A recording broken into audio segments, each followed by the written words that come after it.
Hermanos, comenzamos el día de hoy nuestra clase de Infortemi. Saludamos a todos los que están en los distintos países con los que nos conectamos cada domingo para desarrollar estos temas de liderazgo, formación y obviamente siempre el tema informativo tan importante.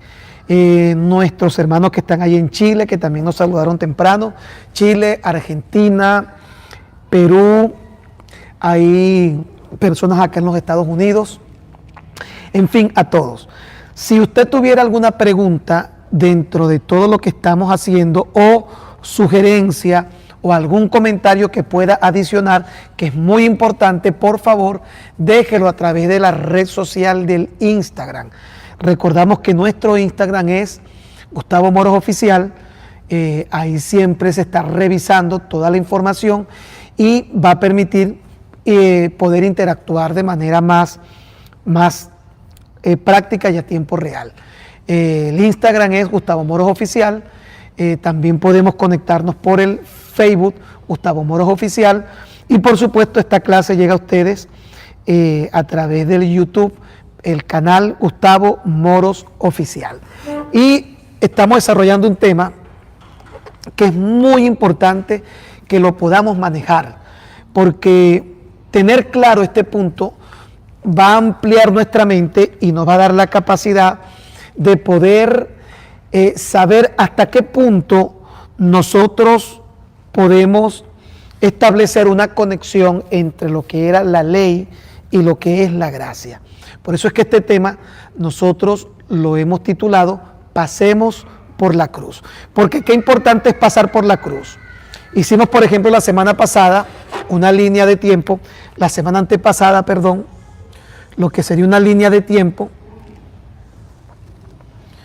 en donde el punto intermedio es el momento en el que Cristo Jesús murió en la cruz.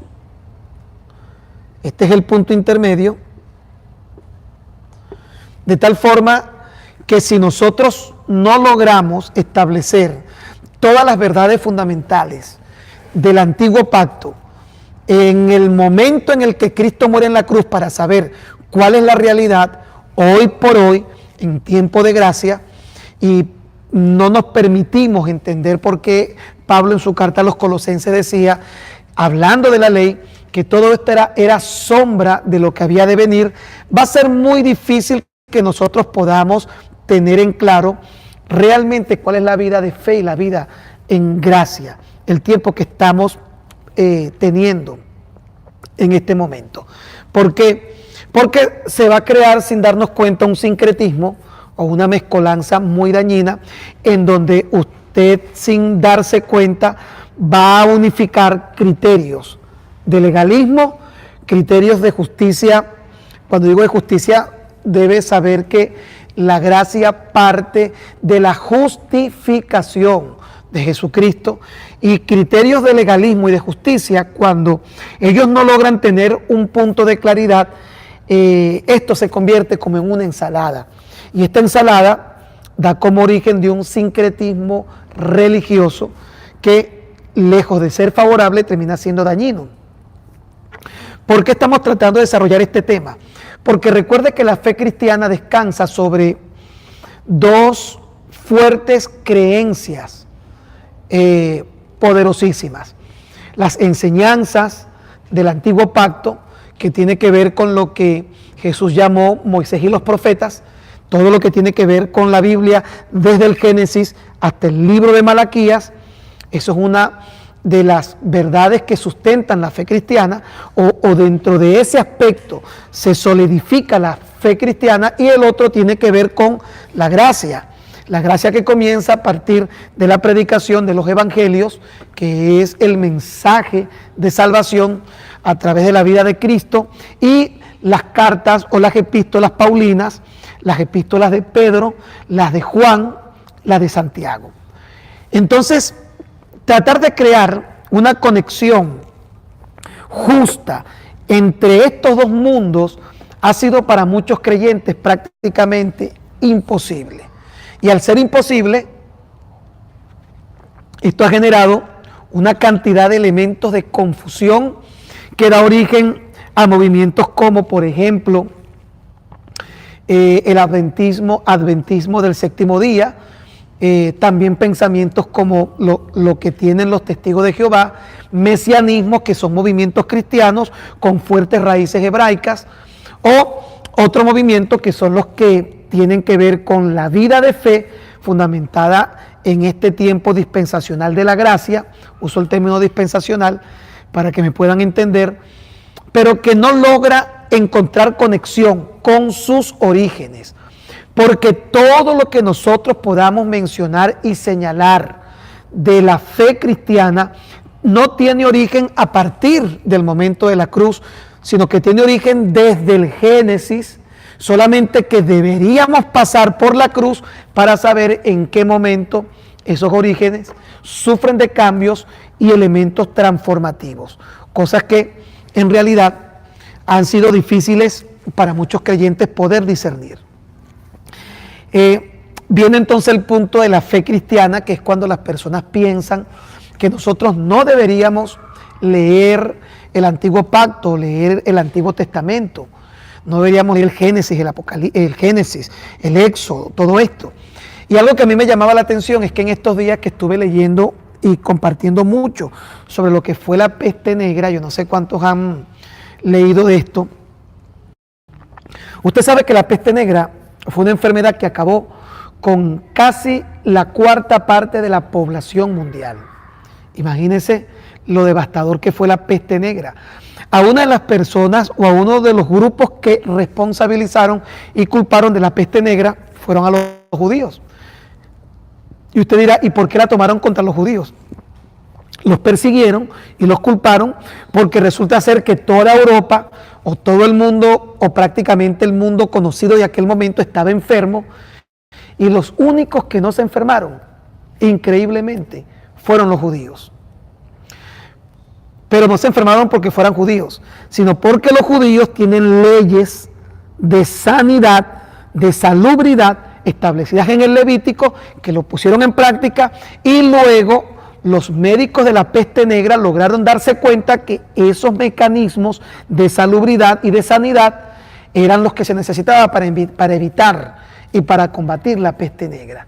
Entonces, debe tener una idea, el día de hoy cada persona, todo lo que tiene que ver con el poder entender lo que pasó antes de la cruz, entender el cambio trascendental que hay después de la cruz y cuál es la conexión que tenemos con lo que ocurrió antes de la cruz y después de la cruz.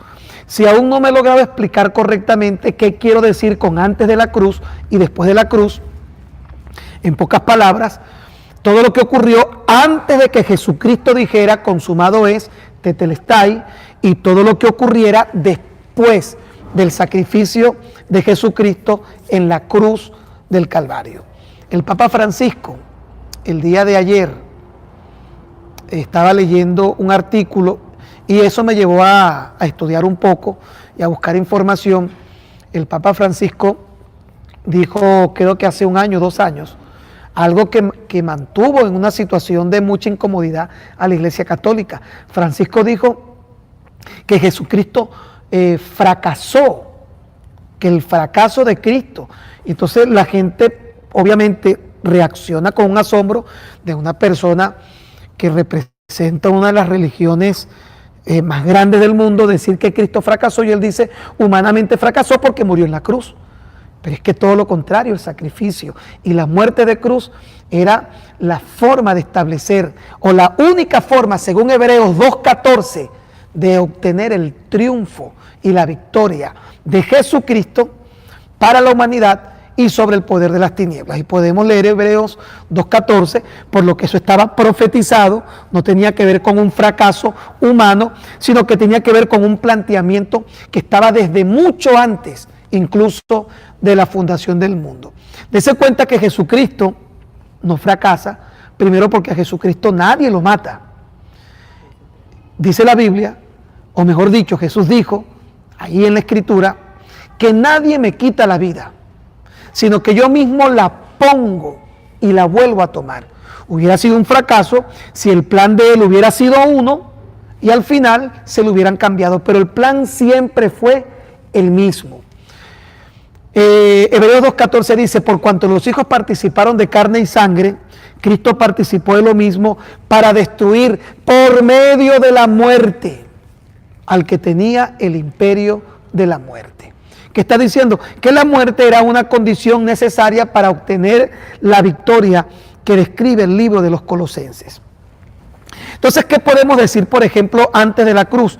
Vamos a leer por lo menos 3 versículos bíblicos que nos permitan entender la conexión que nosotros, los que hemos entrado en una vida de fe y bajo el pacto de la gracia, la importancia que debe tener y la conexión que existe con la ley o con el antiguo pacto. Para ello vamos a leer 3 versículos bíblicos. Vamos a leer 1 Timoteo capítulo 7, 1 Timoteo, capítulo 1, versos 7 y 8. Vamos a leer Romanos 3, 1 y 2. Y finalmente vamos a leer 1 Corintios 11, 1 Corintios 10, 1 al 11. Voy a leer 1 Timoteo 1, 7 y 8. Dice, queriendo ser doctores de la ley, esto lo está diciendo Pablo a Timoteo, sin entender ni lo que hablan ni lo que afirman. Recuerde que Pablo, según lo que dice el libro de los Gálatas, es la persona que Dios escogió para predicar a los gentiles la gracia, mientras que Pedro fue la persona que Dios escogió para los de la circuncisión, los de la ley, antes de la cruz, antes del sacrificio de Cristo. Recuerden que la ley termina, ¿en qué momento finaliza la ley? Cuando muere Cristo. En el momento que Cristo muere. ¿Y cuándo trasciende ese punto final y cuándo comienza la temporada de gracia? ¿Y cuándo comienza la temporada de gracia? Si todo termina, cuando Cristo muere, ¿cuándo comienza la temporada de gracia? En el mismo momento.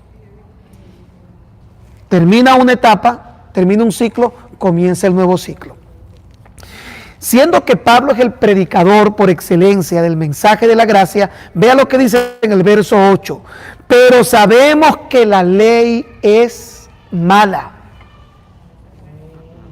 ¿Cómo es la ley? Ahora, ¿cuál sería la antítesis de ese pasaje bíblico? Que sería mala si se usa ilegítimamente.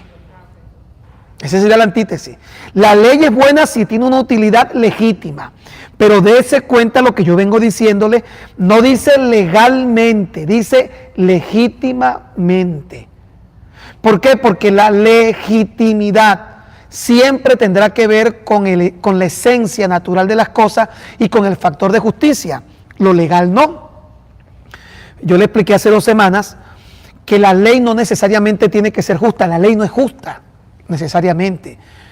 Y un ejemplo práctico que nosotros logramos establecer fue en los países donde finalmente se aprueba y se legaliza matrimonio entre hombre con hombre o entre mujer y mujer, es ley.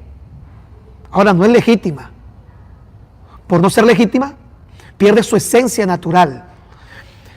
Entonces nosotros debemos entender siempre que para Dios la legitimidad tiene que ver con la esencia natural de las cosas. La ley simplemente ha sido puesta para establecer orden solamente, pero no necesariamente la ley es justa. Hay organismos encargados de establecer justicia. Ahora, Timoteo 1, 7 y 8, en la parte final dice Pablo que la ley siempre será buena si su utilidad es legítima. ¿Cuándo la ley puede tener legitimidad? ¿O en qué momento la ley se hace legítima?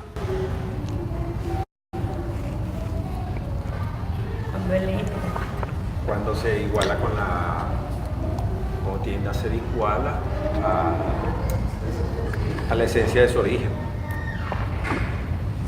¿Y cuándo se puede convertir en esa esencia original, natural?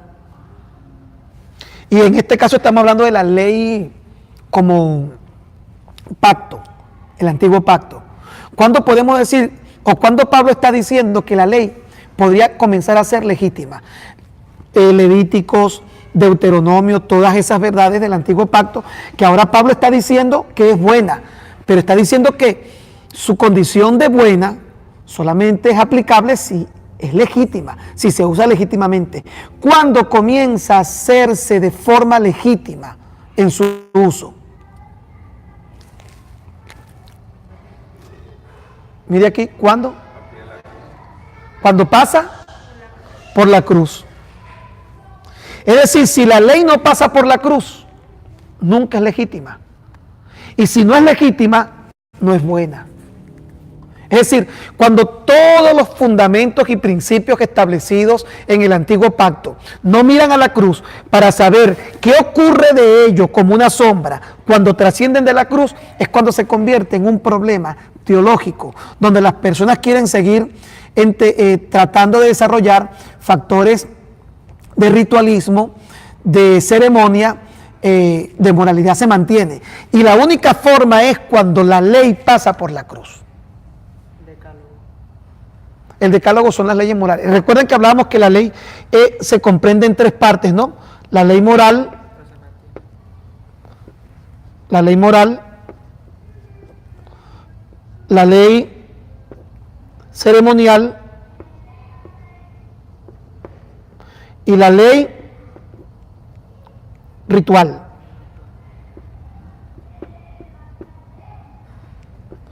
Ley moral, ley ceremonial, ley ritual. ¿Cuál es la ley moral? El decálogo, los 10 mandamientos. Todo lo que tiene que ver como una ordenanza de Dios para el hombre y con el hombre. No matarás, no robarás, eso es moral. Ahora, la ley ceremonial tiene que ver con 7 actividades festivas que se realizaban en Israel. Las 7 fiestas anuales. Todas son ceremonias. Y la ley ritual tiene que ver con todos los ritos que formaban parte de esta cultura religiosa. Entonces, aquí nos damos cuenta que todo esto comprende lo que es la ley. Pero la ley termina siendo mala si no se usa legítimamente. Eso es lo que está diciendo Pablo. ¿Y cuándo adquiere legitimidad la ley? Cuando pasa por la cruz. Cuando llega Cristo, cuando llega el momento consumado es, todo es cumplido, se rompe el velo del templo y entonces la visión que se trae producto de la ley cambia por completo, porque después de la cruz comienza la gracia y esa conexión de ley queda bajo cobertura de un pensamiento diferente, aunque sus enseñanzas se mantienen allí, como el ejemplo que usé hace minutos. Si los judíos no hubieran cuidado sus fundamentos de salubridad y sanitarias, hubieran muerto también durante el tiempo de la peste negra. Pero dése cuenta que allí se usó legítimamente, porque ahí se puede entender que lo que Dios le dio a ellos en ciertos aspectos tenían un propósito. Pero cuando tú lo quieres venir a convertir en un factor de salvación, de redención, y esto queda completamente desvinculado del tema de la cruz, la ley se perjudica y deja de ser buena. Y deja de ser buena porque ya no es legítima. El otro texto bíblico es Romanos 3, 1 y 2. Romanos capítulo 3, versos 1 y 2 dice, ¿qué ventaja tiene pues el judío? ¿O de qué aprovecha la circuncisión? Pablo responde a estas preguntas, mucho en todas maneras. Primero, ciertamente que les ha sido confiada la palabra de Dios. Miren, nosotros tenemos 27 libros donde está revelado el mensaje de la gracia.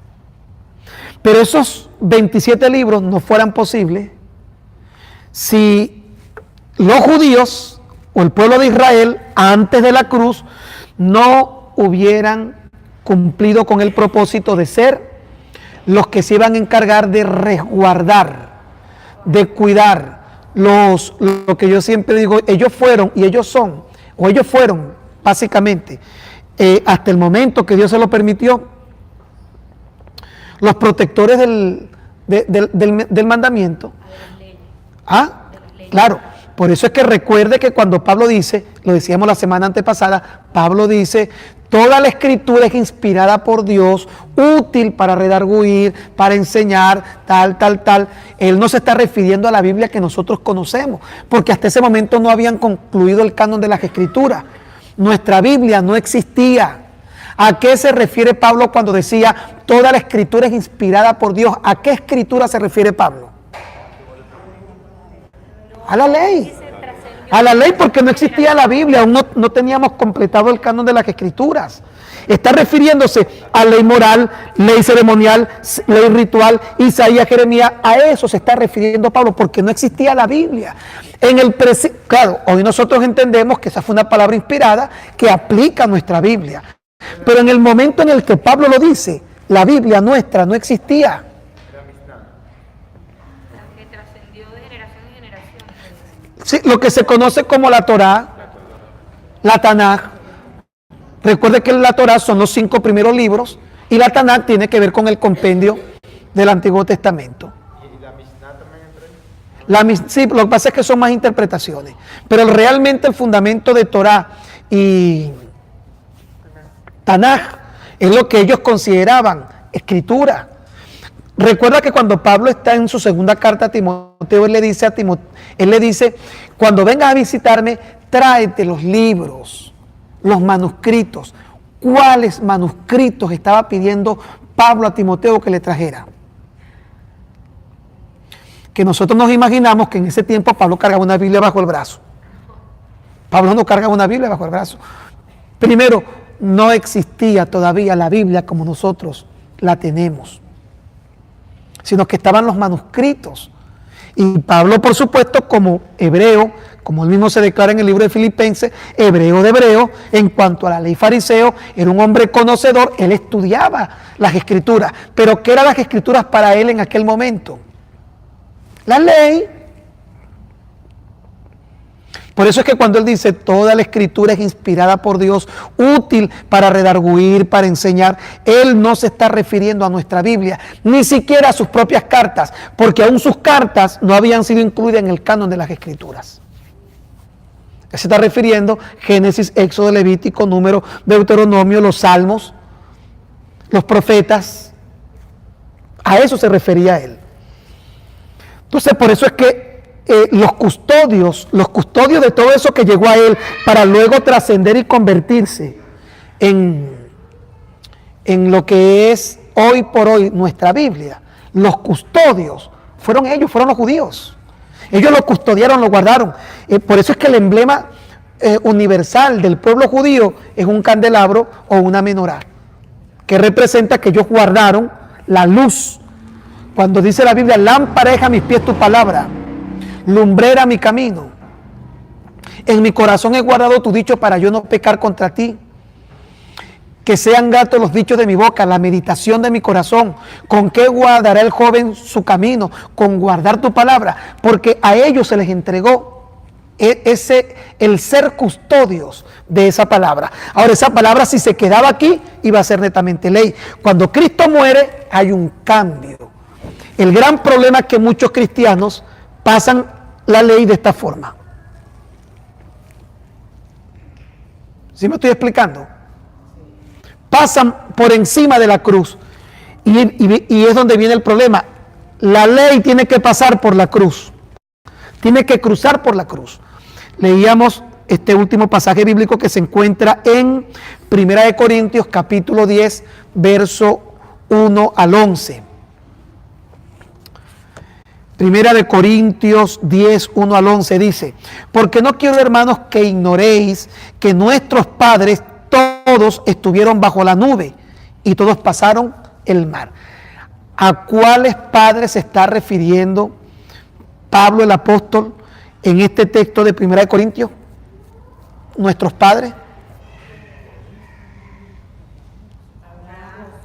Todos los hombres que formaron parte de la historia maravillosa de la Escritura: Abraham, Moisés, José. Pero en este caso específicamente está hablando de los israelitas que estaban en el desierto con Moisés, específicamente. Ahora vea lo que dice. La Biblia habla por lo menos de 4 bautizos, ¿ok? Aquí hay uno de los 4 bautizos que menciona la Biblia. Y todos en Moisés fueron bautizados en la nube y en el mar. Se considera que el cruce de los israelitas por el río, por el Mar Rojo, fue un bautismo, fue un tipo de bautismo. Y todos en Moisés fueron bautizados en la nube y en el mar. Y todos comieron el mismo alimento espiritual. Y todos bebieron la misma bebida espiritual, porque bebían de la roca espiritual que los seguía. Y la roca era Cristo. Dese cuenta que está diciendo que este Cristo que murió en la cruz era la roca en la que ellos habían depositado su confianza y a quien seguían, aun y cuando Cristo aún no había sido revelado como tal. Luego les explico lo que es una teofanía, para que puedan entender por qué se menciona en el Antiguo Pacto muchas veces ciertas referencias en las que Dios trató de darse a entender al hombre. Verso 5. Pero de los más de ellos no se agradó Dios, por lo cual quedaron postrados en el desierto. Ve el verso 6, que es muy importante, muy importante. El verso 6 dice: mas estas cosas sucedieron como ejemplos, ¿para quién? Para nosotros. No, yo tengo que leer el Antiguo Testamento. ¿Cómo que no lo tienes que leer? Si Pablo está diciendo que todo lo que ellos vivieron, aunque no lo vas a establecer como un fundamento de gracia, pero dice Pablo que todas estas cosas sucedieron como ejemplo para nosotros, para que no codiciemos cosas malas como ellos codiciaron, ni seáis idólatras como alguno de ellos. Según está escrito, se sentó el pueblo a comer y a beber y se levantó a jugar. Ni forniquemos como algunos de ellos fornicaron y cayeron en un día 23,000, ni tentemos al Señor como también algunos de ellos le tentaron y perecieron por la serpiente, ni murmuréis como algunos de ellos murmuraron y perecieron por el destructor. Oiga bien el verso 11: y estas cosas les acontecieron como ejemplo y están escritas para amonestarnos a nosotros, a quienes han alcanzado los fines de los siglos. Entonces, tener la revelación de la gracia no es divorciarnos del origen de nuestra raíz, no por práctica de ley, sino que cuando Pablo está diciendo que esto ocurrió como ejemplo, ¿para qué sirve un ejemplo? Es una referencia para saber lo que debo hacer y lo que no debo hacer. Ahora, si yo no conozco el ejemplo, ¿cuál va a ser mi referencia? Entonces Pablo está estableciendo de alguna forma que a pesar de nuestra posición de gracia, de nuestra fe en Jesucristo, de todos los cambios que ocurrieron con la trascendencia de la cruz, nosotros necesitamos leer para tener ejemplos y para no cometer los errores que se cometió durante todo este tiempo de ley. No lo puedo leer uno por uno, pero voy a señalar 10 cosas que dijimos hace 2 semanas que ocurrieron en el momento en el que la cruz, en el momento que pasamos por la cruz. 1, se rasgó el velo del templo. 2, fue el fin de una batalla, tetelestai. Cristo venció total, completa, absoluta, rotundamente. 3, el inicio del nuevo nacimiento. Recuerde que hasta este momento las personas podían creer en Dios, pero no podían nacer de nuevo porque el Espíritu Santo no había venido a la tierra, ni tampoco Jesús había muerto para que se iniciara la temporada del nuevo nacimiento. Es decir, Moisés nunca nació de nuevo, Elías nunca nació de nuevo. Fueron hombres y mujeres de Dios,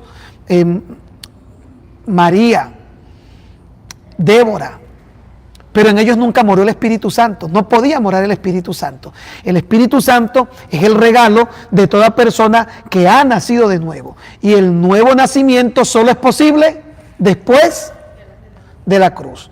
De ahí viene la conexión con que se haya rasgado el velo del templo, el inicio del nuevo nacimiento. Número 4, cancelación de maldiciones, producto de la ley. Gálatas 3:13, para los que consideran que el diezmar o el no diezmar podía traer como consecuencia una maldición, porque el libro de Malaquías dice: malditos sois con maldición toda la nación, y me habéis robado. ¿En qué te hemos robado? En vuestros diezmos y ofrendas. Eso terminó. Cuando pasas por la cruz, Mi obligación al dar, llámalo diezmo, llámalo ofrenda, proviene de un acto de gratitud. Y como yo decía, lamentablemente en nuestras iglesias lo que vemos es psicoterror. ¿Qué es psicoterror, Vladimir? Métele miedo a la gente. Te va a comer el coco, te va a llevar el diablo. Quiero decir con esto que no debemos ofrendar, no debemos diezmar. O cuando la Biblia dice, maldito el varón que hace la obra de Dios con indolencia. Mire, le puedo mencionar tantas veces que la Biblia menciona maldición durante la ley. ¿Quiere decir que entonces, no, yo puedo hacer la obra de Dios ahora con indolencia? No, a Dios le desagrada. Pero ahora mi forma de vida está asignada más por un criterio de convicción que por el miedo de que estoy bajo maldición o me voy al infierno o me va a comer el diablo. Ahora es la convicción de que Dios me permite saber que todo me es lícito, mas no todo me conviene, que existe el diezmo. Pero mire cómo lo establece la Biblia de una manera tan clara. El diezmo de Melquisedec y el diezmo de Malaquías. Recuerde que Melquisedec fue antes de la ley, porque cuando Abraham trajo el diezmo a Melquisedec, la ley aún no existía. Y no existía la ley porque aún Moisés no había nacido. Y recuerde que quien escribió la ley fue Moisés. Abraham es primero que Moisés. Incluso Abraham es primero que el pueblo hebreo, porque es el padre del pueblo hebreo. Y Abraham trajo sus diezmos a Melquisedec, que se dice que es el mismo Señor Jesucristo. La pregunta es, ¿quién le impuso a Abraham a hacerlo? Él venía de ganar una batalla por convicción, por gratitud, lo dio. Mientras que el diezmo de Levítico, o el famoso diezmo levítico, que es el que menciona Malaquías, ya era diferente. Porque ahí estaba implicada una maldición si no se diezmaba. Entonces, cuando pasas por la cruz, tú quedas bajo la sombra del Omnipotente, bajo la sombra de la convicción y no del psicoterror.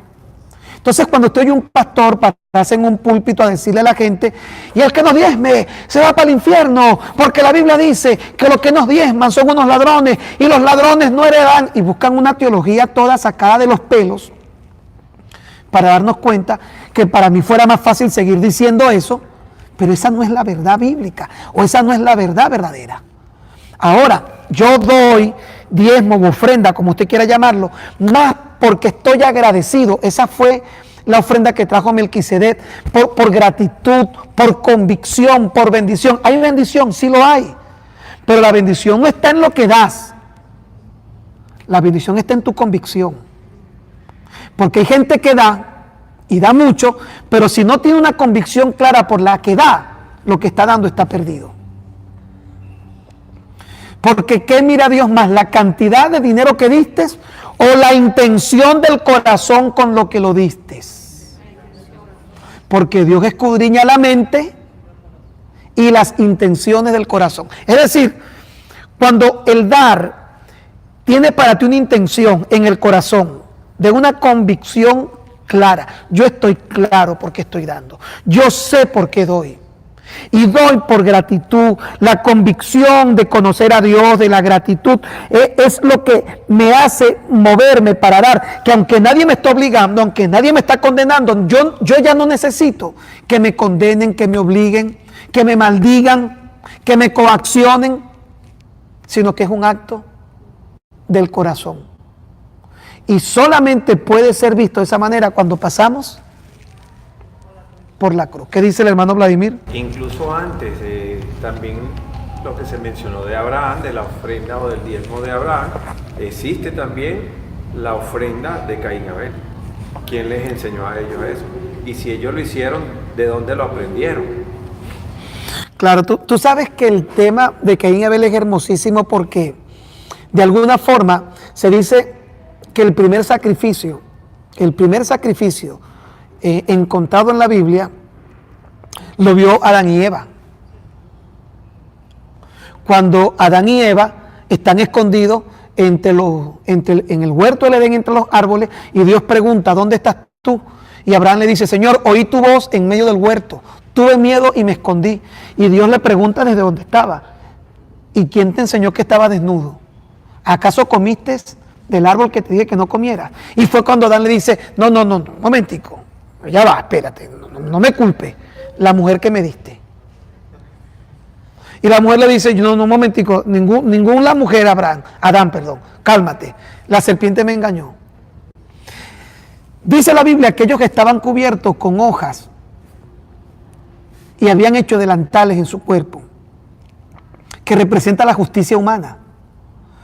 Todo lo que tú tratas de cubrir, tu desnudez, tu vergüenza, tus errores, cuando lo quieres hacer con tus propias manos, eso representa la justicia humana. ¿Qué hizo Dios? Dice que Dios le dio pieles y los cubrió. La pregunta es, ¿de dónde carrizo sacó Dios las pieles para cubrir a Adán y a Eva? Dios tuvo que hacer el primer sacrificio. Recuerde que hasta ese momento el hombre jamás había visto la muerte, no conocía la muerte. Porque Dios le dijo, el día que comáis de este árbol, ciertamente moriréis. Hasta ese momento la muerte no estaba presente en el mundo. Ellos nunca habían visto a un animal muerto. Ellos habían visto animales dormidos. Y yo me imagino la impresión que tendría Adán cuando Dios coloca el animal y tenía que estar allí. Y me imagino a Adán con la impresión de ver por primera vez la sangre. Y ver cómo Dios toma la piel de aquel animal y lo cubre. ¿Quién le enseñó a Caín y Abel acerca de un sacrificio? Sus padres. Porque recuerde que Adán y Eva ya lo habían visto en ese momento.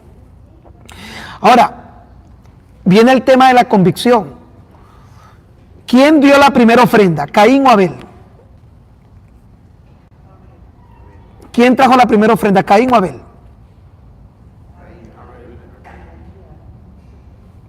¿Me dicen Caín? ¿Quién trajo la primera ofrenda? Pónganse de acuerdo. La primera ofrenda la trajo Caín, el malvado. Y a Dios no le gustó. Y el que tuvo después, la iniciativa no fue de Abel. Dese cuenta que a veces no es tan importante la iniciativa, sino la intención del corazón. Cuando Abel ve que su hermano trae esta ofrenda, él busca hacer lo mismo, pero esta vez lo hace con una intención del corazón que agradó a Dios. Porque la gente piensa que era que uno trajo cualquier cantidad de fruta y este trajo el animal más gordo. No, el tema fue la intención del corazón. Y cuando trae su ofrenda delante de Dios, Dios lo mira, dice que Dios la miró con agrado. Pero vea que esto todavía tiene aún más tela que cortar. ¿Qué estaba mirando Dios allí? Y buenísimo que Vladimir lo trae a colación en este momento. Que ellos se dieron cuenta de algo. Que usted no se puede acercar a Dios. Nadie se puede acercar a Dios. Nadie. Si no es a través de un sacrificio. Es imposible. Y eso fue lo que hizo diferente la ofrenda de Caín con la ofrenda de Abel. Porque la gente dice, no, es que Caín trajo frutas, de repente no la mejor. Yo estoy seguro que Caín trajo las mejores frutas. Lo mejor que encontró. Pero a él se le había enseñado que Dios, o tú no te podías acercar a Dios con frutas. Porque la única forma que encontró Dios para cubrir la vergüenza de sus padres, ¿qué había sido? Un sacrificio. Así que ellos dos sabían que la única forma de acercarse a Dios era a través de un sacrificio. Y Dios miró con agrado la ofrenda de Abel porque Abel se acercó a Dios con un sacrificio. Y ya proféticamente, desde la ley, Dios estaba visualizando el sacrificio de la cruz. Por eso es que cuando nosotros hablamos hoy de ayuno, y yo lo que les venía compartiendo, yo creo en el ayuno, pero no en el ayuno que me han enseñado toda la vida como un acto de sacrificio. No, ese no es el ayuno que Dios escogió. Valga el comentario de Isaías 58, que agarramos y poníamos los ojos pelados para atrás. Aquí tengo 3 días ayunando para que Dios me responda. Dios no responde con eso. Porque tú no te puedes acercar a Dios si no es a través de un sacrificio. Y resulta ser que los sacrificios humanos son insuficientes. Y si mi sacrificio de ayuno, si mi sacrificio de vigilia, si mi sacrificio puede acercarme a Dios, por demás murió Cristo. Por eso es que Dios le dice a Saúl a través de Samuel que Dios ama más la obediencia que los sacrificios, porque la obediencia es una forma de sacrificio vivo.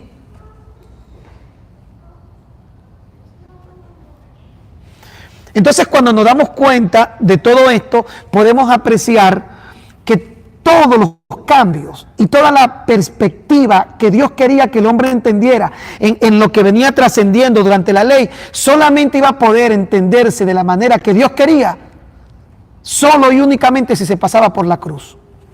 Porque cuando pasas por la cruz pasaron los sacrificios. ¿Se acuerda cuando Jesús decía antes de la cruz acerca de los fariseos, que les gustaba orar en público, demudar su rostro, pararse en las esquinas? Y decía que ellos recorrían yo no sé cuántos kilómetros para hacer un prosélito, y lo hacían más hijos del diablo que cualquier otra cosa. ¿Sabe lo que es un prosélito? Un convertido. Ellos viajaban grandes distancias para convertir a una persona, y decía que ese viaje, en vez de haber convertido a alguien para Dios, los hacía hijos del diablo, lo decía Jesucristo, porque los llenaba de ritualismo, de ceremonias y de todo lo que probablemente fue útil antes de la cruz. Entonces, es el fin de las maldiciones, es el fin del psicoterror. Si una mujer tenía su periodo menstrual y no cumplía el tiempo de la purificación, tenía que estar fuera del campamento. Cuando Amán escondió los lingotes de oro y el manto babilónico bajo su tienda, estaba en maldición, porque tomó de lo anatema. ¿Y qué hicieron con ellos? ¿Qué hicieron con él? Lo sacaron fuera del campamento, lo apedrearon y lo mataron. A él solo, a toda la familia. ¿Qué tenían que ver los niños? Parece injusto. Parece injusto. Por eso es que Dios dice, si ustedes no miran a través de la cruz, se van a quedar en una visión injusta. Porque la ley, por eso yo vengo diciendo, la ley no es justa. Y muchas personas, inclusive los ateos, argumentan, ¿y eso qué pasó? Pero es que ese nunca fue el ideal de Dios. Por eso Dios envió a Jesucristo, para que el hombre conozca la justicia, el amor y la misericordia de Dios solo cuando pasamos por la cruz. Es imposible entender a Dios si no pasamos por la cruz. Si tú te quedas solamente que con todos los rituales y todas las ceremonias del antiguo pacto, vas a tener una visión equivocada de Dios. Ese no es Dios. Pero eran las leyes que se establecieron, porque recuerde que fueron 10 preceptos, que son el decálogo o los 10 mandamientos, y casi 800 más adicionales, que es lo que se conoce como la ley de Moisés. La Biblia habla por lo menos de la ley de Dios. ¿Cuál es la ley de Dios? 10 mandamientos. La ley de Moisés, 800 preceptos, pero Pablo en el capítulo 6 de los Gálatas habla de la ley de Cristo, que está en conexión con la ley de Dios. ¿Cuál es la ley de Cristo? Sobrellevad las cargas los unos de los otros y cumplid así la ley de Cristo. ¿En qué se basa la ley de Cristo? En el amor al prójimo. Se reduce y se resume en eso. Ahora, no puedo entonces leer la ley del antiguo pacto. Los judíos lograron salvarse durante la peste negra, no por el tema de la ley, sino porque hay verdades que se dejaron como ejemplos, como lo que dice 1 Corintios. Pablo dice en su carta a los Corintios, eso es como ejemplo. Ya no es lo que signa el comportamiento ni la vida del creyente de este tiempo, pero fue dejado como ejemplo para los que han alcanzado los fines de los siglos. Entonces es absurdo que alguien quiera divorciarse total y completamente de nuestras raíces, porque no puedo entender al Dios de amor si no conozco lo que pasó antes y todo lo que Dios vino haciendo con el hombre. Número 5, fin de sacrificios e inicio de la gracia, fin de ayunos, fin de esfuerzos. Ahora, como yo siempre he dicho, no es que no se pueda o no se ayune. yo ayuno, pero yo no ayuno creyendo que Dios me va a escuchar por el ayuno, porque de hecho la Biblia no menciona que ninguna persona haya hecho un ayuno. En Israel se celebraba un ayuno anual, que era el día del Yom Kippur, o el día del perdón. Hasta el día de hoy ellos hacen ayuno en Yom Kippur. Y los fariseos agregaron 3 días más de ayuno. Isaías 58, Dios le dice, ese no es cuando dice vuestro ayuno, como dándole a entender, ese ayuno yo no lo mandé, lo están haciendo ustedes, yo no le mandé a ayunar. Lee Isaías 58 con calma en su casa. Alguien podría argumentar y decir, pero Jesús ayunó 40 días y 40 noches. No, Jesús no ayunó 40 días y 40 noches. Dice la Biblia, capítulo 4 de Mateo, que fue al desierto para ser tentado. Pero en el desierto no había Publix, no había Walmart, no había Wolverine, no había nada. ¿Y qué le tocó? 40 días le tocó ayunar, pero no es que fue a ayunar, no va a encontrar que diga la Biblia que fue a ayunar al desierto, no dice que fue a ayunar, fue al desierto para ser tentado por el diablo, a eso fue. Pero es que en el desierto, ¿qué otra cosa podía hacer? Era el desierto. De ahí muchas personas dicen que Jesús fue a ayunar al desierto. Jesús no fue a ayunar al desierto, léalo para que se dé cuenta, lea Mateo 4 en su casa con calma. Fue al desierto para ser tentado por el diablo. No dice fue al desierto a ayunar. Pero obviamente que si estás 40 días en el desierto, donde no vas a conseguir nada que comer, ¿qué de otra le tocó que ayunar? Ahora, yo creo en el ayuno, pero no en el ayuno sustitutivo de sacrificio. En ese ayuno no creo ni puedo creer, porque no he pasado por la cruz. Cuando yo ayuno lo hago para apartarme, para meditar, para hacer, no para acercarme a Dios, no para meditar, para pensar. Porque es que yo no me puedo acercar a Dios a través de un sacrificio. Porque si yo digo que un sacrificio me acerca a Dios, ¿qué estoy diciendo? Que la cruz nunca existió. No está siendo legítima la cruz. Ahora usted quiere ayunar, ayune. Para meditar, por ejemplo, yo acostumbro a hacerlo para apartarme y meditar un poco, porque me separo de las cosas, dejo de comer más que todo porque quiero dedicarme a pensar bien y a que el Señor me dirija qué paso tengo que dar. No voy a ayunar para que Dios salve a mi familia. No, si Dios va a salvar a tu familia, lo va a salvar por el único y absoluto sacrificio, que fue el que hizo Jesús en la cruz del Calvario, que de paso es el texto bíblico que tenemos allí, cuando dice que con una sola ofrenda hizo perfecto para siempre a los santificados, con una sola ofrenda. No son 2 ofrendas. ¿Cuál es la ofrenda? La ofrenda del sacrificio de Cristo. Número 6, final del ciclo humano de reyes y sacerdotes, porque ahora, según Apocalipsis 1:6, ya no existe una nación con una tribu levítica sacerdotal y una dinastía monárquica de reyes, ¿no? Ahora Vladimir es un rey y un sacerdote. Yo soy un rey y un sacerdote. Usted es un rey y un sacerdote. A veces yo me he preguntado cuando la Biblia dice Rey de reyes y Señor de señores. ¿No será que Él es el rey de estos reyes que están aquí en la tierra? De nosotros que somos sus reyes. Y ejercemos un sacerdocio a favor de la humanidad, del mundo. 7. Poderes otorgados en herencia. Poder del nombre de Jesús, poder del Espíritu Santo, poder de la sangre de Cristo, poder de la palabra revelada. Número 8. Destrucción del imperio de las tinieblas. Hebreos 2:14. Número 9. Cambio del destino eterno. Aquí surgió la gran incertidumbre y la pregunta por el tema del cielo, que mucha gente me preguntó esa siguiente semana.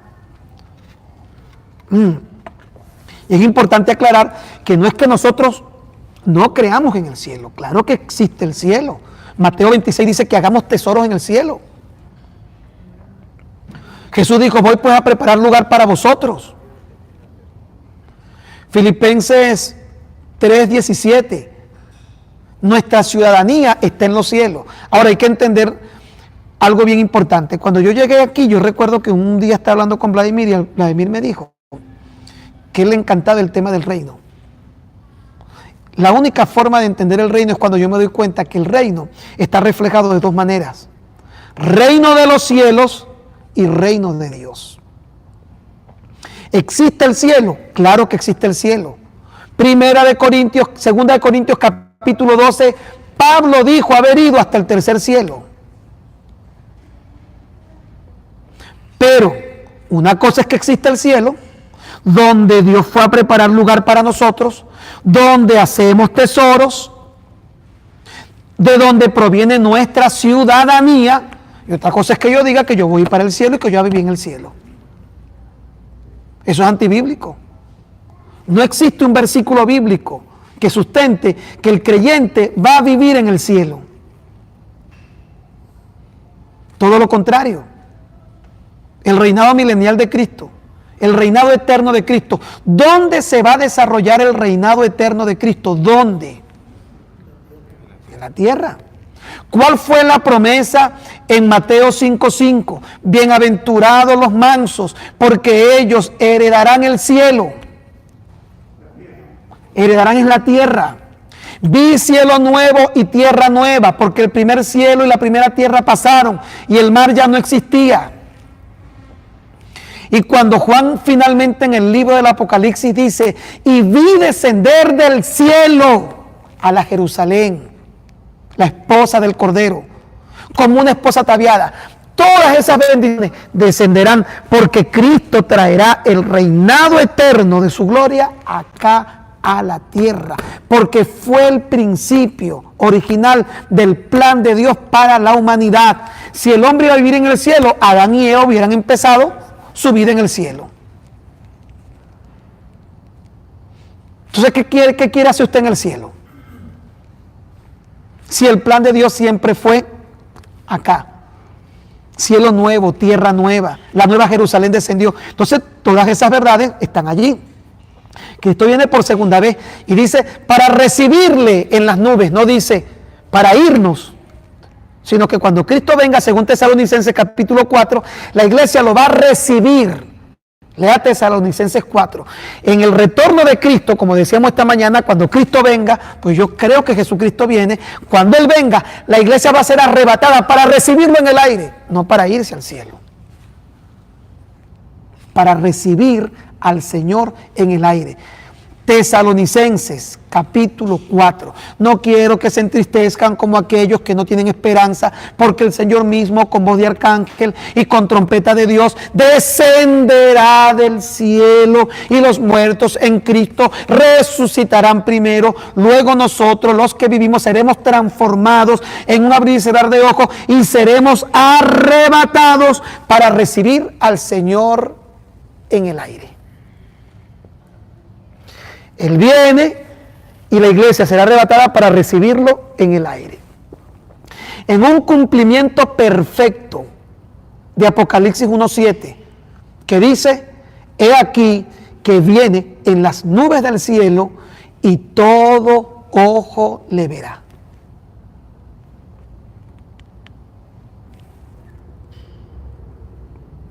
Entonces, creó mucho. Porque hay que también saber qué ocurre cuando uno se muere. ¿A dónde va el alma de los justos? Cuando Pablo dice, no quiero que se entristezcan como los que no tienen esperanza, porque no precederemos a los que durmieron en el Señor. Pablo se refiere al creyente que muere en Cristo como alguien que duerme.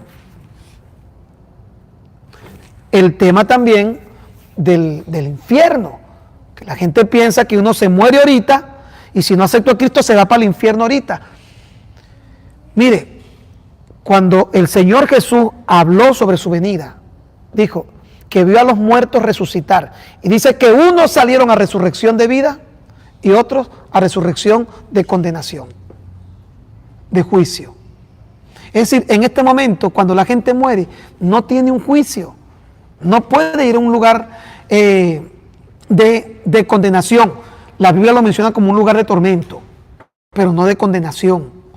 Porque, ¿qué opinan ustedes si en este momento llega alguien y los lleva preso, sin que usted tenga un juicio y le dice, usted va a 40 años preso? ¿Por qué? Va preso. ¿Pero por qué usted va preso? Y no le hacen un juicio. ¿Qué tiene que haber antes de que alguien pueda recibir una sentencia, ¿qué tiene que haber antes? Un juicio. Entonces yo me muero sin un juicio, oiga esto, yo me muero sin un juicio y entonces ya estoy condenado.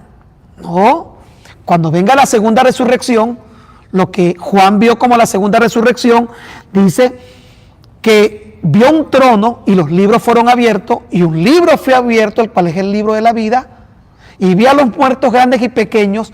Ahora sí, ahí hay un juicio. El que no, eso es después de la segunda resurrección, el que no se halló inscrito en el libro de la vida, allí sí fue lanzado al lago que arde con fuego y azufre. Pero hasta antes de eso, es decir, en este momento, el lago que arde con fuego y azufre está cerrado, no está inaugurado, no está operativo, pero nadie lo está ocupando. En este momento no. Porque la única forma de que alguien sea condenado es que pase por un juicio. Y nuestro Dios es un Dios justo. Hay un pasaje en los Salmos que dice que Él hace justicia aún a sus enemigos. Entonces imagínense que alguien se muere y se encuentra en el infierno, que creía, Dios tiene que demostrarle en un juicio por qué está condenado. Cuando usted oye esos cuentos de gente que dice que fue al infierno, hermano, eso es pura mentira, porque es completamente antibíblico, antidoctrinal. Eso no tiene ni pata ni cabeza con fundamento bíblico, no lo tiene. Fui al infierno y vi a John Lennon. Yo estuve en el infierno y vi a Elvis Presley. Hermano, eso es mentira. Ahora hay un señor que dice que vio a J. Avila en el infierno. Sí, de verdad. No puede, primero, porque el criterio de justicia de Dios es superior al criterio de justicia de los hombres. ¿Y usted cree que un Dios tan justo como nuestro Dios puede condenar a alguien sin que pase por un juicio? Por eso es que cuando yo le hablé la semana pasada de los distintos juicios, la Biblia habla del bima de Cristo, de Corintios capítulo 5, habla del juicio de las naciones, Mateo 26, si no me equivoco, y habla del gran juicio ante el trono blanco. ¿De qué se encargará el gran juicio ante el trono blanco? Que cuando la Biblia habla de dos resurrecciones, la primera resurrección y la segunda resurrección. No sé si ustedes recuerdan, Vladimir, ¿te acuerdas que antes había una canción que decía, yo me levantaré, yo me levantaré, yo me levantaré en la primera resurrección, del norte vendrán, del sur, la primera resurrección? Porque la Biblia habla de una primera y una segunda resurrección. La primera resurrección es la de Tesalonicenses capítulo 4.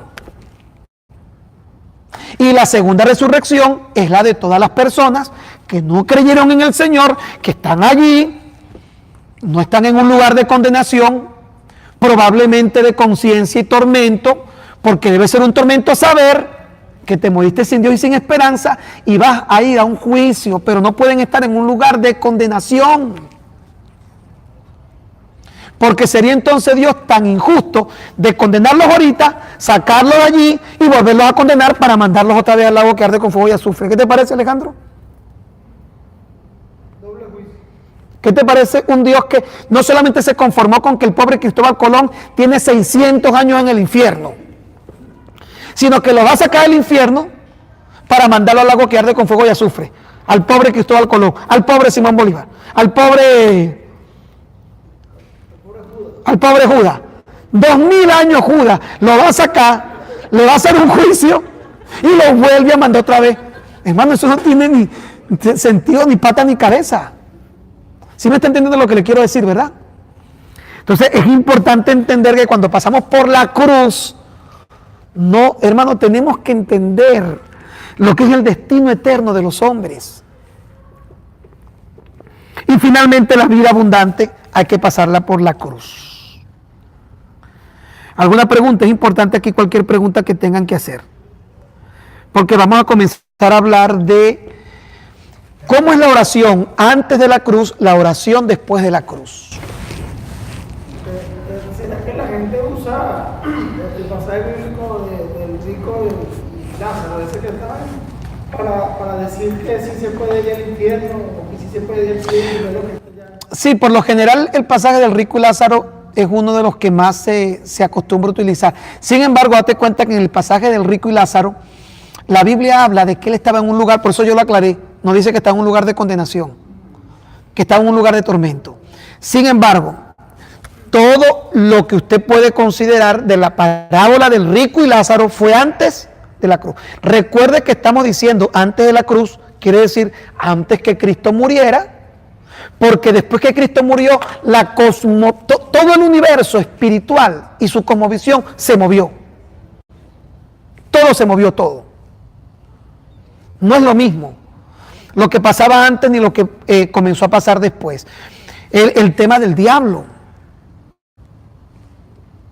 El diablo no estaba vencido. Cristo no lo dejó turuleco. Cristo lo venció. Lo venció. Algunos como que dicen, bueno, lo dejó más muerto que vivo. Todavía está por ahí. No, hermano, lo venció. Los demonios los venció. La victoria de Cristo en la cruz fue rotunda, total, completa, absoluta.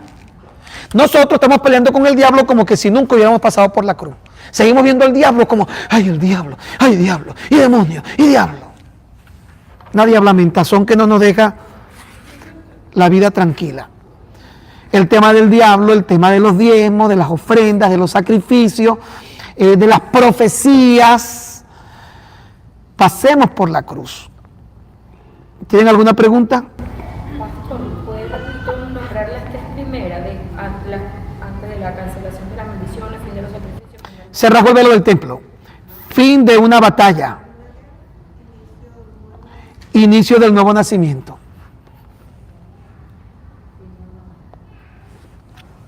Yo digo que esas cosas en estos días Habla fuerte, Roger, porque o sea, que eso crea separación en las personas, ¿no? Entonces me hizo un comentario un compañero de trabajo, por eso mismo, ¿no? Que me dijo que, oye, aquí pensando, ¿quién fue? Dios sí fue malo. Sí, o sea, ¿quién fue más malo? ¿Dios o el diablo? O sea, pero claro, la visión que tienen cuando oyen cosas. exacto, ¿no? Y él se refería era a todas esas personas, o sea, que por decir algo, cuando el diluvio y todo eso, o sea, la cantidad de personas, o sea, Con el arca de Noé y esas cosas. exacto. O sea, hablando en función de muertos. Entonces, obviamente, con lo que usted dice, eso es cosas que quedaron de este lado de la cruz, en el Antiguo Testamento, y no son pasadas acá, y no son... No, ya te cuenta el comentario que hace Alejandro, ¿no? Que es bien importante, porque se refiere antes de la cruz el rico y Lázaro. Pero date cuenta que la palabra del rico fue, estoy en este tormento. Nunca dice estoy en esta condenación. Y repito, yo sí creo que las personas que mueren sin Cristo, hasta en vida, están atormentados. Porque ¿qué es un tormento? Oye, la incertidumbre, la angustia, el no tener paz. Eso sí, hay un tormento porque lo describe a lo mejor allí. Ahora, lo que no se puede decir es que la gente está en una condenación.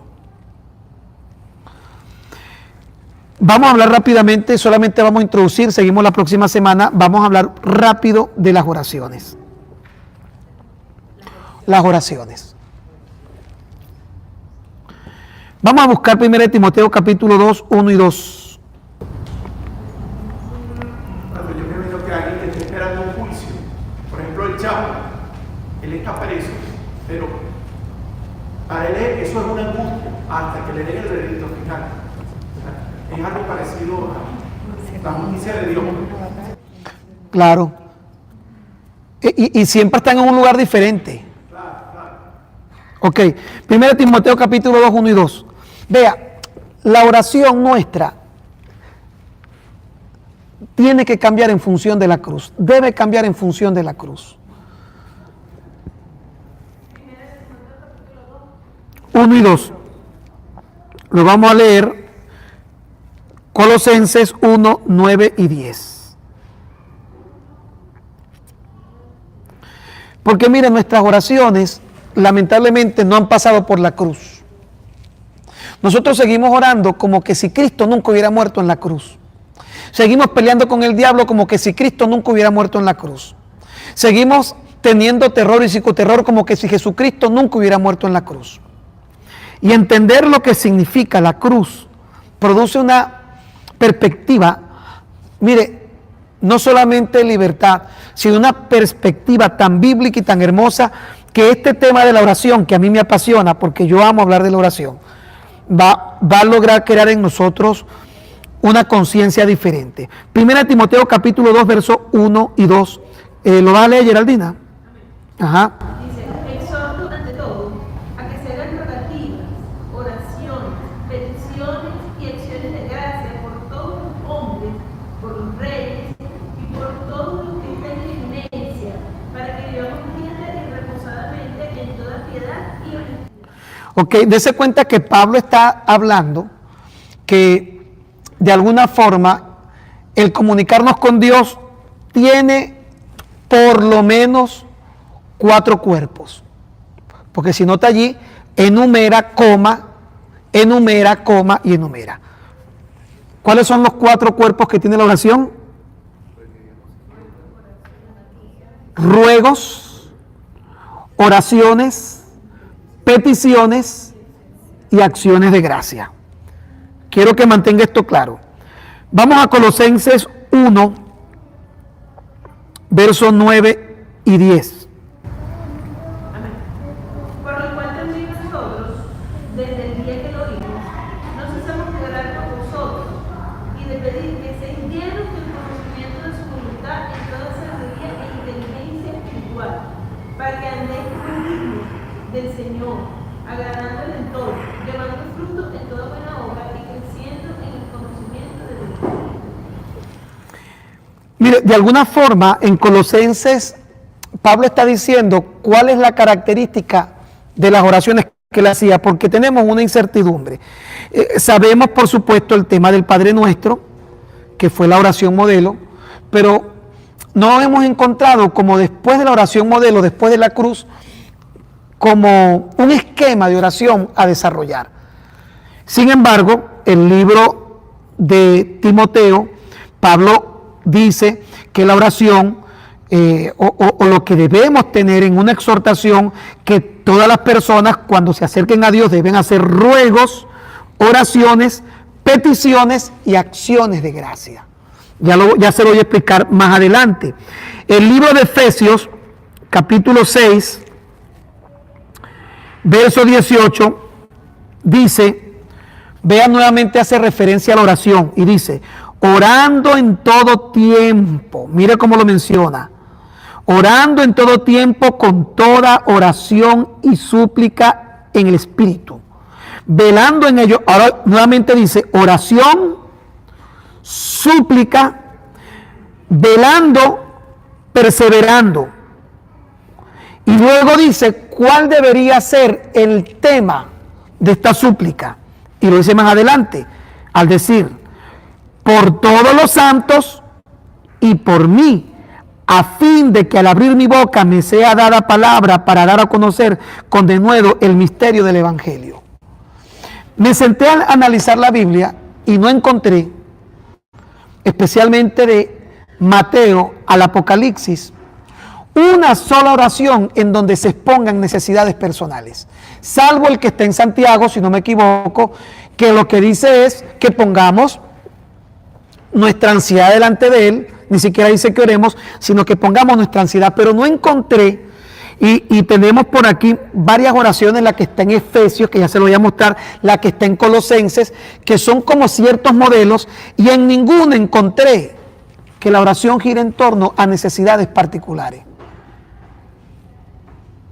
Ay, Señor, mira, yo necesito que me des una casa para esto y para lo otro. Ay, Señor, yo necesito un carro con esto y con aquello. No lo encontré. Encontré que la oración está compuesta por ruegos, oraciones, peticiones y acciones de gracia. Y el ruego está conectado con Efesios 6:18, donde dice que el ruego era por, ahí está, 18, por los santos y para que la predicación del Evangelio se pudiera extender. Ahora usted me va a preguntar, entonces, ¿cómo hago con mis necesidades de comida, de alimentación. Ya venimos hablando y lo vamos a concatenar más adelante, cuando el Salmo 139 dice de manera muy clara, y Jesús también lo dijo en una oportunidad, aún no está la palabra en mi boca. Él ya la conoce. Es decir, si yo tengo necesidad, yo tengo una necesidad, ¿será que Dios no sabe que yo tengo esa necesidad? Vienen las otras prerrogativas que vamos a tener aquí en una lista sobre la oración. ¿A usted no le da la impresión que a veces cuando nosotros oramos por ciertas situaciones, da la impresión como que Dios no está muy seguro, Dios lo está pensando, Dios está viendo si nos concede o no algo?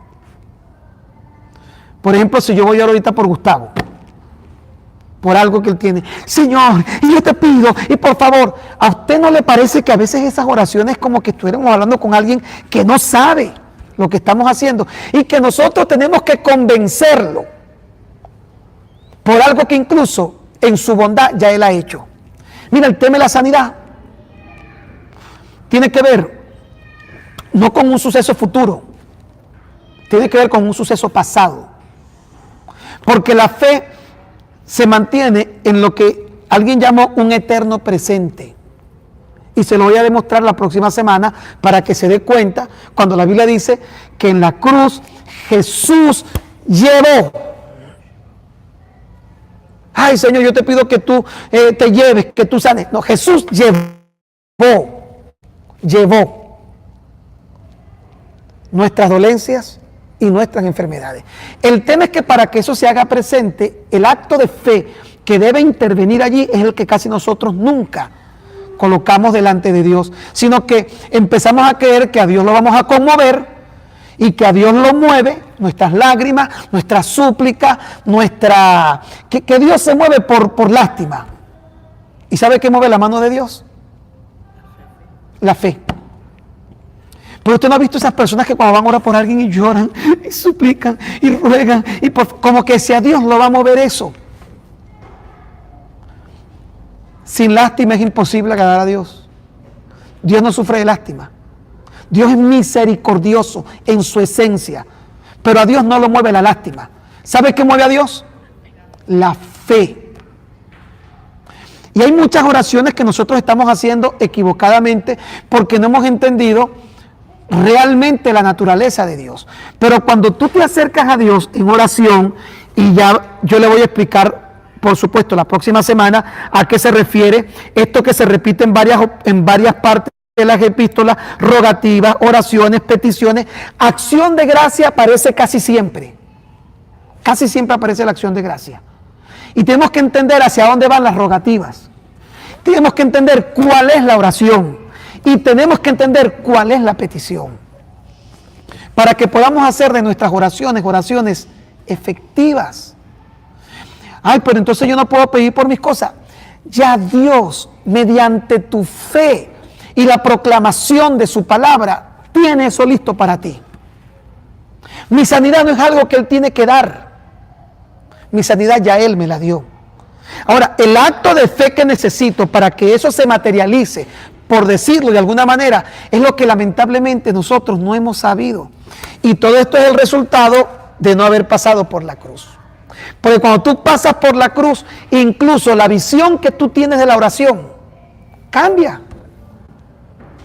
Porque te das cuenta que muchas de las cosas que tú le estás pidiendo a Dios ya fueron dadas, hechas, conquistadas y alcanzadas en la cruz.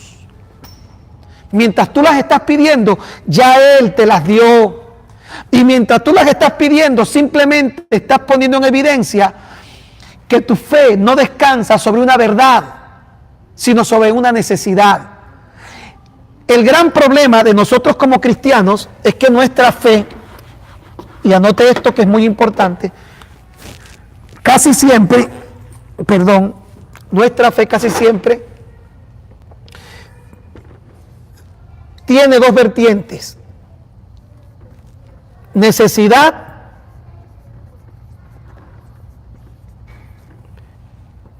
verdad. Yo quiero que usted me diga, cuando oramos, ¿qué predomina? prevalece en nuestra oración? ¿Verdad o necesidad? Cuando creemos y queremos que Dios nos responda, porque decimos que tenemos fe, ¿qué prevalece en esa posición de fe? ¿Verdad o necesidad?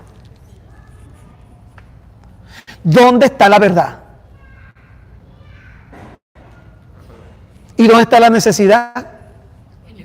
En mis carencias.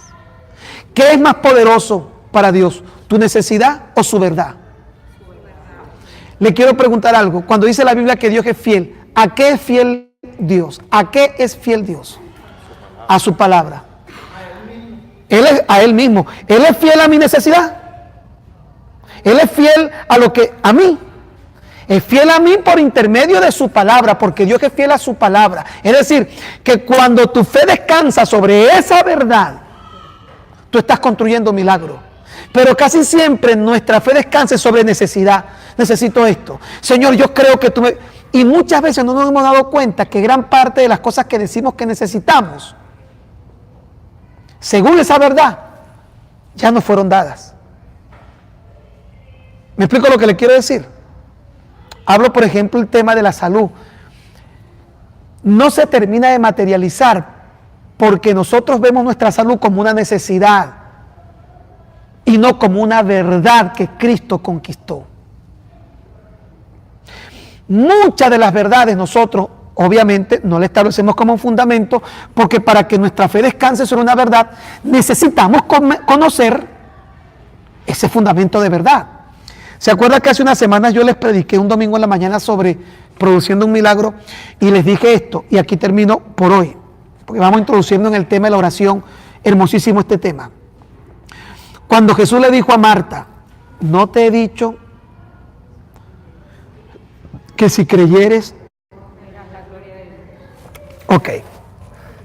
Jesús le dijo esta palabra, no te he dicho, te he dicho. Es decir, que en algún momento Jesús había hablado con ella y le había dicho eso. Los milagros, las sanidades, las respuestas de Dios no se construyen sobre necesidades, sino sobre algo que Él ya dijo, que son verdades. Por eso es que Jesús le dice a Marta, Marta, el problema no está en lo que te voy a decir ahorita o en tu dolor de este momento.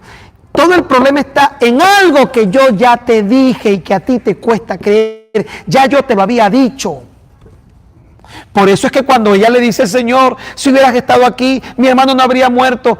Y Jesús le dice, tu hermano vivirá. Sí, yo sé que él vivirá en la resurrección, en el día postrero. Y Jesús la para y le dice, no te he dicho. Lo que tú necesitas ya fue dicho. ¿Se acuerda esa oración que acostumbramos a hacer? Señor, di la palabra.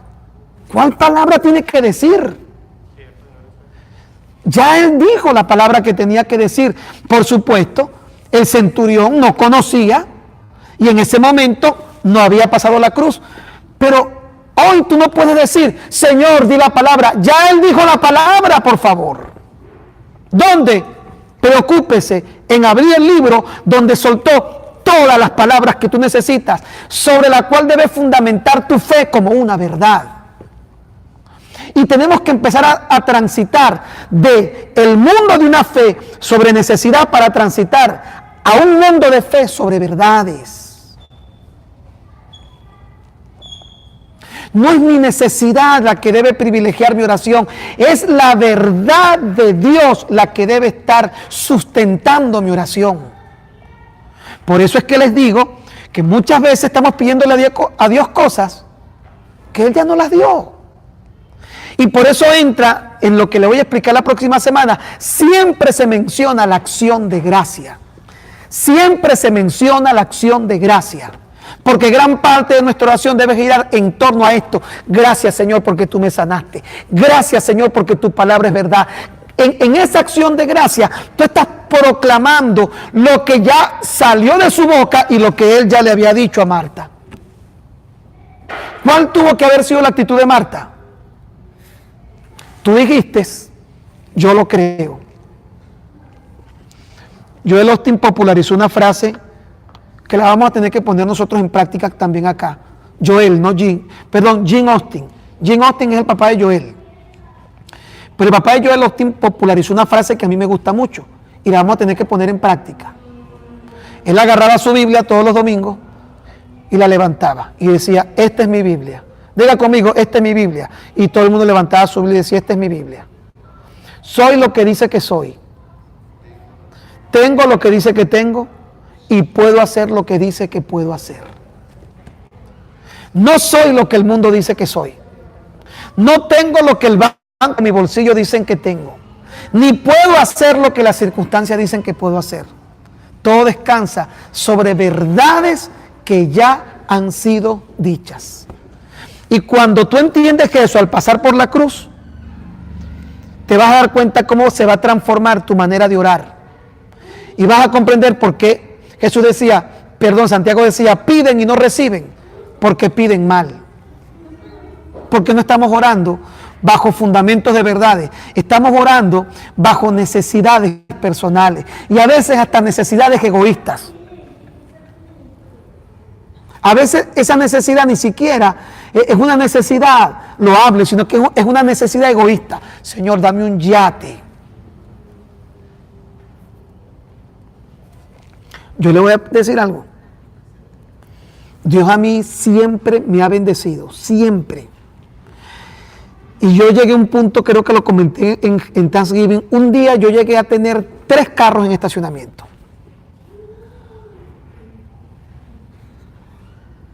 Dos nuevos y uno no tan nuevo. El Malibu, la Cherokee y el Lanos. 3 carros. Pero quiere que le diga algo. Yo nunca le he pedido a Dios por carros ni por cosas materiales, nunca. Porque yo tengo la convicción que Dios sabe si yo lo necesito. Dios sabe lo que yo necesito. Y yo a Él no le puedo enseñar lo que yo necesito. Dios sabe que yo necesito comer. Mi oración está dirigida a ruegos. Vamos a ver la semana que viene a qué se refiere. Oraciones, peticiones y acción de gracia. Y va a ver cómo esta constante se repite en Colosenses. Se repite en Efesios cuando Pablo comienza a decir en los Efesios, capítulo 1, doy siempre gracias a Dios por vosotros, haciendo memoria de vosotros en mis oraciones. Lo que decía en el capítulo 6, 18, para que con toda oración y ruega por los santos y por mí, para que cuando abra mi boca me sea dada palabra y con denuedo pueda predicar los misterios del Evangelio. En eso se refería cuando él hablaba acerca del ruego de la oración. Pero gran parte de nuestra oración debe estar dirigida a enamorarnos del Padre, a decir lo importante, adoración, acción de gracia, ruego y petición. Pero vamos a analizar epístola por epístola y vamos a ver cómo siempre hay una conexión relacionada a lo que es la oración. Y cómo yo pienso diferente de la oración cuando yo paso por la cruz. Pero mientras yo no pase por la cruz, yo voy a creer que Cristo no ha hecho, es que Cristo no había hecho nada antes de la cruz. Había que rogar, suplicar, pedir. Pero si Cristo nos dio una cantidad de cosas que ya no fueron otorgadas, como todas las cosas que pertenecen a la vida y a la piedad, nos han sido dadas por su divino poder, por medio de las cuales nos ha dado preciosas y grandísimas promesas para que por ellas llegásemos a ser participantes de la naturaleza divina. La única forma de caminar en novedad de vida bajo una condición de naturaleza divina es cuando tenemos conocimiento de las promesas de Dios, preciosas y grandísimas promesas, verdades. Eso que Marta no recordaba, que le habían dicho, que a veces se nos olvida y que creo que en oportunidades Dios tiene que decirnos, pero es que yo te lo dije, no te había dicho, no te he dicho. Mi sanidad está en Cristo, hermano. Ahora, ¿cómo hacer para que esa sanidad se materialice? No en un acto de súplica y necesidad, sino en un acto de fe. No basado en mi necesidad, sino basado en una verdad. Pedro e Isaías 53. Mis hijos están en esa verdad. Mi familia está en esa verdad. Mi salud está en esa verdad. Mi iglesia está en esa verdad. Entonces yo lo que hago es esbozar, esgrimir se dice. esgrimir la verdad. Vamos a terminar. ¿Tienen alguna pregunta? Porque el tema de la oración, pasarla por la cruz, es hermosísima e importante. ¿Tienen alguna pregunta?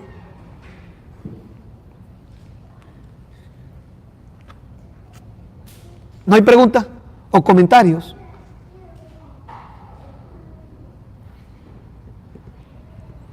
Laura creo que quiere preguntarle algo, ¿no? No, pregunta no hay.